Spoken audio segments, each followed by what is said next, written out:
You're listening to the Lovish Podcast, and I'm your host, Dr. Sita Hood, vision architect and licensed therapist. Each week, I'm going to help you to develop the belief and strategy necessary to make an immediate impact on the world by deep diving into topics like mental wellness, faith, relationships, and you guessed it, love. I should mention before we hop into the show, this is not a substitute for a relationship with a licensed therapist. You ready? Let's get it.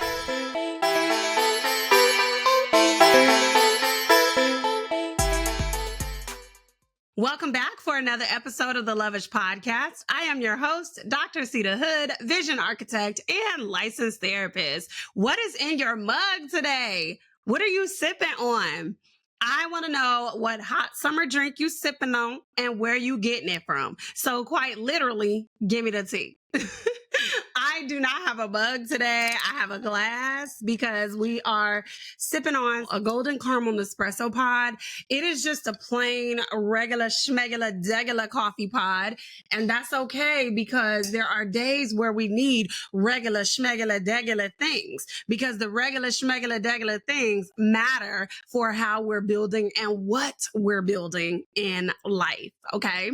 So never be ashamed, afraid to operate in the regular, schmegular, degular. I talk to so many amazing women who feel a way that their lives are just quotation mark regular, schmegular, degular, like don't really feel like much is going on. And they use that as a measure of success. If that's you today, don't use it as a measure of success. It is necessary for your journey. It's part of getting you to success. You can't get to the big things if you don't master the everyday things in between. There are skills that come with mastering the everyday things. Do you know that feeling of excitement that you get when you first upgrade your phone software and you learn everything that it could do? First of all, you like, yes, the old version of my phone could never, honey. Immediately, when you get a walkthrough of the upgrades, you become open to all the possibilities that have just become available to you based on the software upgrade. And I know this is considered an old phone thing now, but remember when portrait mode first came out and you was like, what? My phone could do this without me having to use some extra software to blur the background. And then when you found out that you could also do that, like, because you also had video, like portrait video, you was like, oh, baby, period. Yes, we in business now. Yes, remember that? It was a lot of fun discovering all the new things that your phone can do. And it still is a lot of fun, right? The purpose of an upgrade is to enhance the quality and the performance of a thing. So if we are applying this to our lives, when we experience an upgrade, we should, in theory, be living a better quality of life. And that should, in theory, allow us to perform at a greater capacity than our last season. So when God brings you through a thing and you get a breakthrough or you get to the other side or that thing that you've been wanting and praying for years has finally happened, your capacity has to also increase to accommodate the upgrade that you said you want it. But sometimes we stay stuck in hard seasons because we just refuse to upgrade. Like you ever met that person who just like refuses to clear space on their phone? They don't want to do no app audit and delete old apps or delete old pictures or whatever to make room for fresh content. No. And you be like, trust me, it's so good. Look at what you can do. Like, it's dope. All you got to do is like delete some of that old stuff. You just got to let it go first. They be like, I ain't got time for that right now. Or, nah, I don't really feel like figuring out how to transfer my pictures and my videos to the cloud. Or literally any other excuse under the sun that they might come up with. You know that person I'm talking about because you got them in your friend group. Whatever the case is, they just refuse to upgrade because they think it's going to be hard to do or because it requires more work than what they're willing to put in for a better functioning phone. That's what it's like when people ignore the pull to upgrade this very simple, easy to access thing that could literally change their future. And the very simple thing, the very simple upgrade that would build crazy momentum is your emotional intelligence. It's heavily underestimated, and people refuse to clear out old habits, old patterns, old behaviors, old narratives that no longer serve them so that they could upgrade their relationship, their career, themselves, essentially your life. Hey, aren't you tired of running around like a chicken with your head cut off? How many times have you promised to do better with your wellness routines only to let life get on top of you again? I want to invite you to pause and pour by downloading my app, The Lavish Haven, your sanctuary for cultivating daily wellness. It's completely free to use. You'll start with our pause and pour quiz and then access our signature daily and weekly wellness trackers, mood playlists, elevated emotions collections, scripture-based guided audios, and so much more. Hit the link below to start today.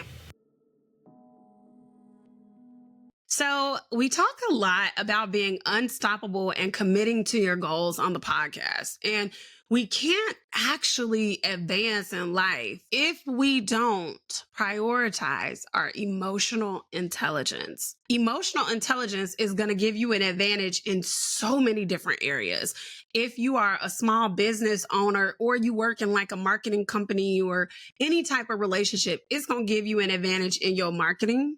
It's going to give you an advantage in your relationships and in literally every aspect of your life. Why? Because you learn to manage your emotions when somebody pisses you off. And it really is that simple. Like, you learn to manage your emotions when somebody pisses you off. You learn to read social cues, to understand what people want and give it to them. And you learn not only what they need, but how to communicate what you need as well.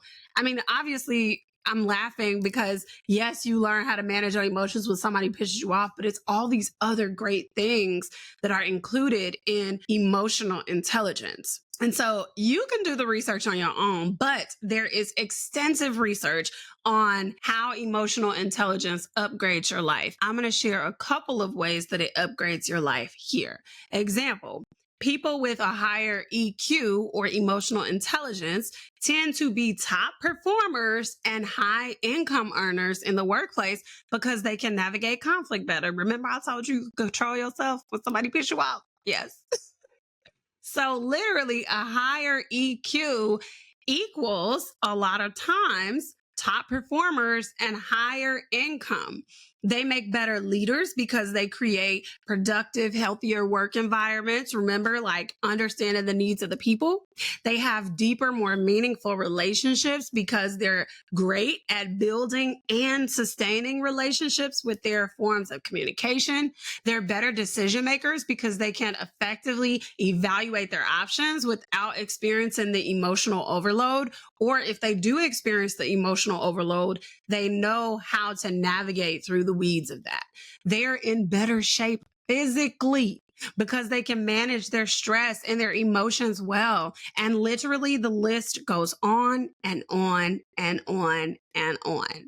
So you might be asking, okay, I've heard about emotional intelligence. I've heard people talk about it. I hear therapists talk about it. Maybe not. Maybe this is your first time. What is emotional intelligence? I'm going to insert a graphic somewhere over here or over here to tell you exactly what emotional intelligence is. But very simply put, emotional intelligence is about your ability to understand your own emotions, to understand other people's emotions and to build connections using the skills that you can only get from having a high level of emotional intelligence. And some of those skills are like conflict resolution, if you are an empathetic person, if you have great emotional regulation skills, effective communication, and again, the list goes on and on and on. So diving a bit deeper, emotional intelligence is really about these 4 concepts that I'm going to put somewhere up here.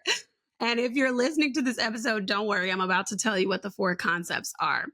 It is self-awareness, self-regulation, social awareness, and managing your relationships. So self-awareness. This one is always really funny because if you ask the average person if they're self-aware, they're going to be like, yes, girl, I be knowing. Therapists can tell, who's maybe actually really self-aware versus who's just kind of talking and believes that they're self-aware.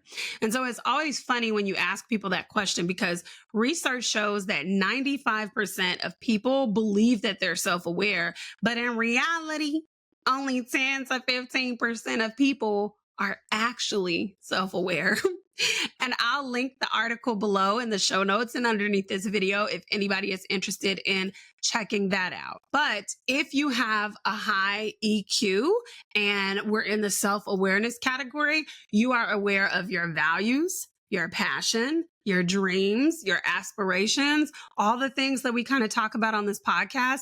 That's internal self-awareness. You should also have an accurate understanding of how other people see you. So that's external self-awareness. So internal values, passions, dreams, aspirations, external how other people see you. For example, I want to come across as the supportive person who's wholeheartedly invested in somebody's success and I'm rooting for them.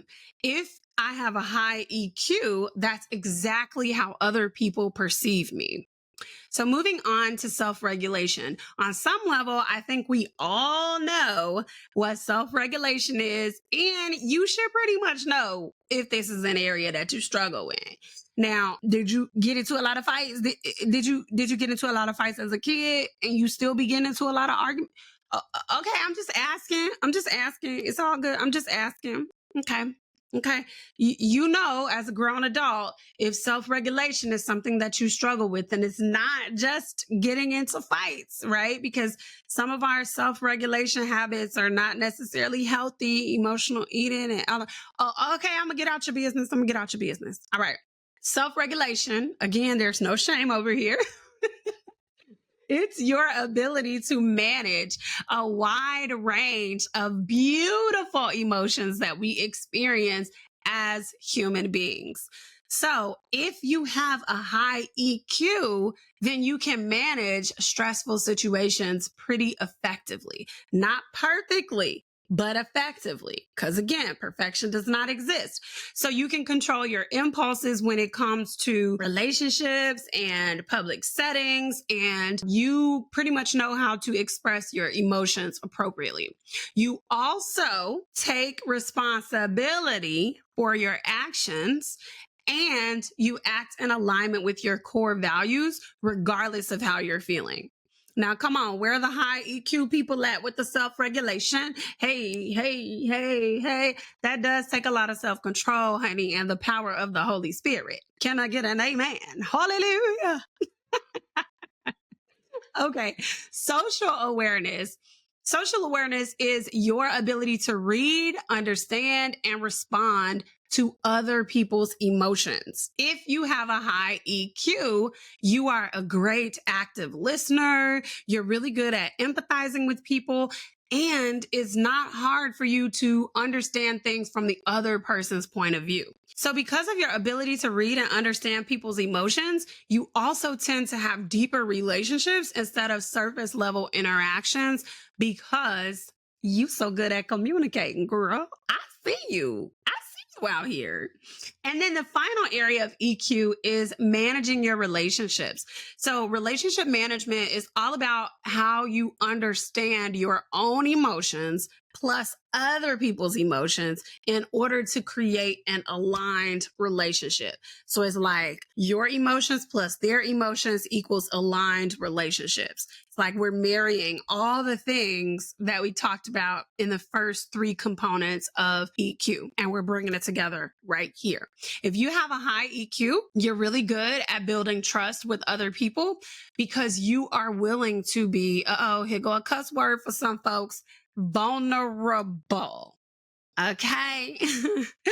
You can build trustworthy relationships because you're willing to be vulnerable. You are reliable and you're consistent in how you show up. People know what they're going to get when they come into contact with you. They're not surprised by your actions.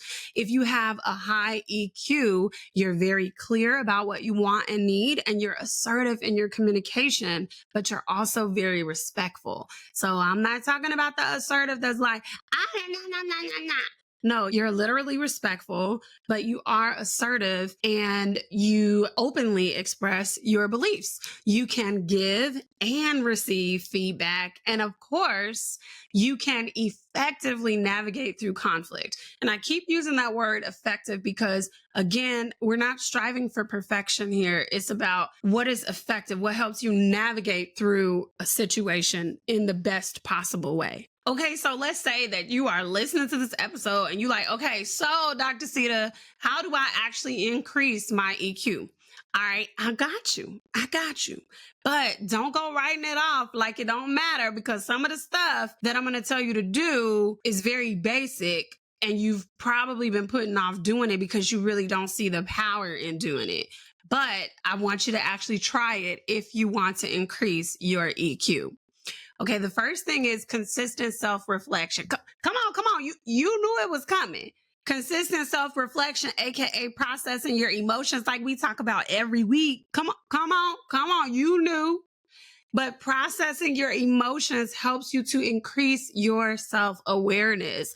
That's the reason why it's one of the key components in therapy, because an increase in self-awareness changes the dynamics of all your relationships. Like, you might not be aware in the moment why a thing makes you feel a particular way, but the more you set aside time to reflect and get to the root of why you feel a way about a particular situation, the easier it becomes to understand why you felt the way you did in real time. So it's a thing that you have to practice to increase that self-awareness. And this, again, is one of the top tools of therapy, and it's because it matters in all aspects of your life. Now, the second way that you can increase your EQ is, again, very simple, but so many of us skip over it when we're talking. You know, if you think about the very basic question, how you doing? I'm fine. How do you feel? I'm fine. Okay, but if we took fine out of our vocabulary and we go deeper, here's the second tip. Actually name your emotions. Dive deeper when you are identifying how you feel. Go beyond the surface. Like, actually pause to consider how you feel and then sit there to comprehend what it is that you're saying. So if I feel a particular way, let's say that I feel angry, there's a lot of layers that is underneath the anger. Anger is the first thing I feel, and it's really hard for a lot of people to say that they feel angry. But anger is a normal human emotion. So you could say, I feel angry. And then if we go underneath that, I'm angry because I'm really disappointed. And then if we go underneath the disappointment, well, I'm hurt that you didn't care enough about something. So we have anger, disappointment, hurt, and the layers of vulnerability just continue to go deeper, but we can't really access it if we're unwilling to name the emotion. So actually naming your emotions helps you to increase your EQ. You could also, tip number 3, make it a habit of asking for feedback from people that you trust and people that you know are wholeheartedly invested in you. So for example, if they were a bystander in a situation that happened, you could ask them how they interpreted the situation and your actions or your response to the situation. And this way you can find out if you're coming across like you think you're coming across. So again, that external self-awareness is being built up up when we're asking for feedback. Or maybe there wasn't a huge situation that happened. Maybe it's just you guys hanging out and you want to know, did I come across this way when I was with you? How did I, asking questions, reflecting the feedback. And then number 4, practicing controlling your impulses. Practicing controlling your impulses regularly. And we're talking about impulses across the board, like not going in for that second piece of chocolatey clear cake from Portillo's just because you have a craving. Yup. Or practicing patience instead of giving into your road rage when that slow driver cuts in front of you and you're already late for work. Yeah. Practicing controlling your impulses so that, again, you can effectively navigate through your emotions. And tip number 5, practicing active listening skills in conversations with people who are closest to you. In those same conversations, you could also challenge yourself to be open to alternative perspectives, even if you think it's weird or it doesn't make much sense by your logic. It's still a way that you can grow your EQ. And it's really important. And finally, 4 ways that you can use EQ to upgrade your life. Once you recognize the emotion that you feel, you can choose to do something productive about it. So sometimes some of us know exactly how we feel, but we choose to manage that emotion in an unhealthy way. I want you to upgrade yourself, upgrade your life, upgrade yourself by choosing to do something productive about how you feel, or at the very least, choosing something that doesn't cause another problem before you can deal with the first one. So, for example, if you're stressed out because your job has laid off so many people, leaving more work for you to do, and you've been swamped, because you've been swamped, you start drinking to relieve your stress at night. Only now you notice that it's been 3 months and you've had a drink or more every night. We don't want to create toxic coping mechanisms, because then when we finally do get the relief from work, now we got another issue to solve. So choose productive, healthy coping skills that move the needle forward. Like maybe you get all that aggression out by painting your emotions, since you love art. And you really immerse yourself into that process by zoning out with a specific playlist and your favorite spot to paint, something like that. Tip number 2 for using EQ to upgrade your life: upgrade your marriage. Actively listening to your spouse and working harder to see things from their perspective more often. This instantly upgrades your relationship because it creates empathy where you can understand where a person is coming from. And that empathy allows you to let your guard down, which in turn just makes the relationship that much more safer. Okay, the third way that you can use EQ to upgrade your life is to upgrade your client experience. Use EQ to establish an emotional connection with your customers, to both determine their needs, but also to meet their needs effectively. So you could be very intentional about creating an environment where your customers or your clients feel valued and respected, like they're more than just a transaction. You can create processes that give them a sense of belonging. Like, again, they're more than just a dollar amount. They are a part of something special. You can also upgrade your parenting. Pay attention to your child's body language and respond based on the whole picture that they're communicating. So, of course, children are still learning to communicate their emotions, so they might not be able to name everything that they feel. And when you pay attention to what they're communicating and their body language and what you're communicating with your body language, it increases the openness and support between you two.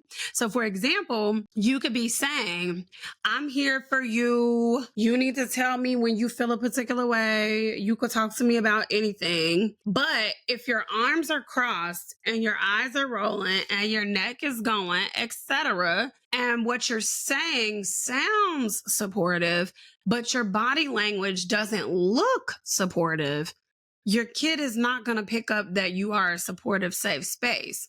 Versus if you're like, I'm here for you. You can talk to me about whatever you need to talk about. There's a softer tone. There's eye contact. My arms are not folded. I'm leaning in towards the child.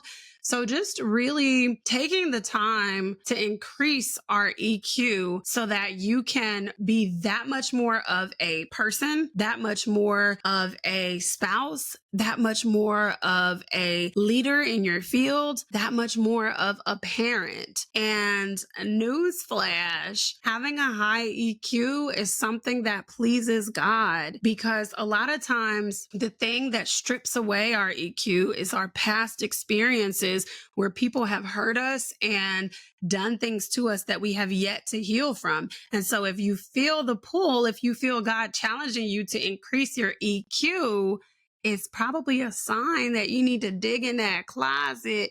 Some of those hurtful experiences from the past, we need to pull it out. We need to process it, and we need to release it. Like that upgrade, we got to release the things that no longer serve us so God can heal us and increase our EQ, and we can be that much more powerful. It's time to talk about what I've been loving. Product recommendations, shout outs to family and friends, and overall gratitude. Let's get into it. Welcome back for another What I've Been Loving. This week, I have been loving the Lavish Haven app. And if you do not have this app on your phone, what are you doing? You need to go download this app right now. It is a free app, and it is for specifically emotional regulation and on-the-go activities that you can participate in. I'm talking guided audio sessions. I'm talking literally activities that I'm walking you through, like aromatherapy breathing. I'm talking journal prompts with a private digital journal. I'm talking about the works, honey. So I will leave the link for the Lavish Haven app in the show notes and underneath this video. If you want to increase your EQ, the Lavish Haven app is a really good way to do that. All right, that is all that I have for today's episode. If you enjoyed the show, share the love. Share with your mama, share with your auntie, share with your best friend. Then head on over to Apple Podcasts and leave us a 5-star review. Reviews help the podcast to grow. Well, that's all I have for you today. I'll see you out in these social media streets. Bye.